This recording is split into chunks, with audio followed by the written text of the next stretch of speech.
You ask Tiger to solve. This deals with linear equations with one unknown. The final result is x equals 5. Let's solve it step by step. Simplify the expression. Expand the parentheses. Multiply the coefficients. Simplify the arithmetic. Group all constants on the right side of the equation. Add 80 to both sides. Simplify the arithmetic.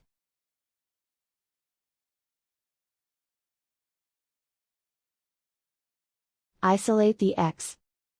Divide both sides by 20. Simplify the fraction. Find the greatest common factor of the numerator and denominator. Factor out and cancel the greatest common factor.